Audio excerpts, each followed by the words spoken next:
美国对乌克兰的援助到位，泽连斯基的好日子要来了吗？背后究竟有何博弈？而俄罗斯又如何布局？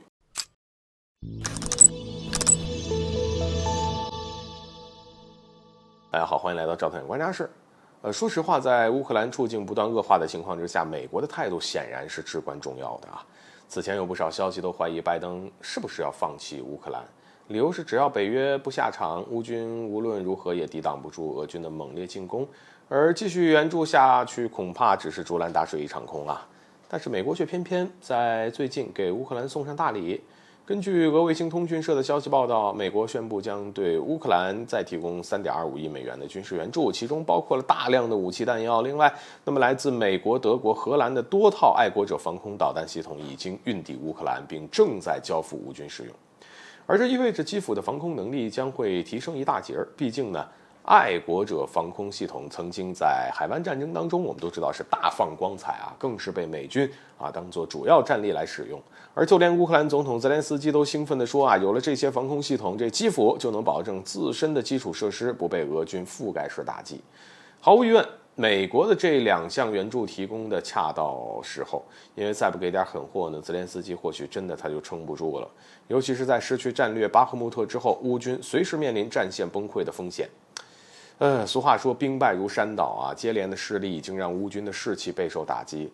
而如果再失去顿巴斯地区这个立足点，这乌克兰往后的日子真就越来越难了。当然，对于拜登政府而言，主要的原因还是在于现在不能让俄罗斯获得冲突的胜利。其一呢，美国大选在即啊，冲突一旦停止，拜登呢就少了一个竞争的筹码。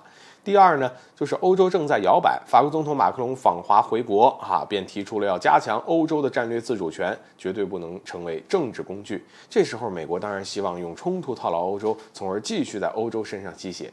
而更为关键的是，全世界都在看，谁知道这场危机已经成为了新旧2种秩序的碰撞。要是俄罗斯赢了，美国霸权必然遭受重创。所以在这样看呢，泽连斯基的好日子真的要来了吗？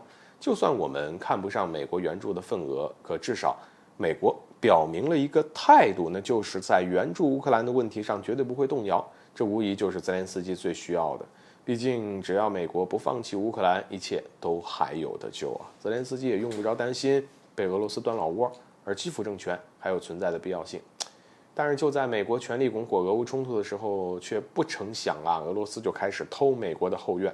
根据塔斯社报道，在访问巴西、古巴、委内瑞拉和尼加拉瓜之时呢，俄罗斯外长拉夫罗夫就直言，莫斯科愿意帮助拉美国家实现独立自主、争取利益的诉求。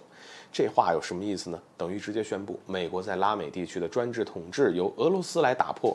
那么要知道，作为美国的后花园的拉美国家，无一例外不是生活在美国剥削之下的。除了经济、军事上的围堵，还有文化意识形态上的入侵。你比如说，委内瑞拉的石油就长期受到美国的封锁，进而无法转化为本国经济。而古巴同样被美国制裁的可以说是惨不忍睹，这当然是令其不满的。谁不想拥有一个美好光明的未来呢？美国的霸权也不能为所欲为。很显然，俄罗斯已经在美国周边悄悄布局。既然你能北约东扩，那我也不留情面的在你身边埋雷。虽然我们不知道下一场古巴危机是否会到来，但是普京要与美国对抗的火药味越来越明显。好了，本期节目就到这里，欢迎点赞转发，留下您的精彩评论。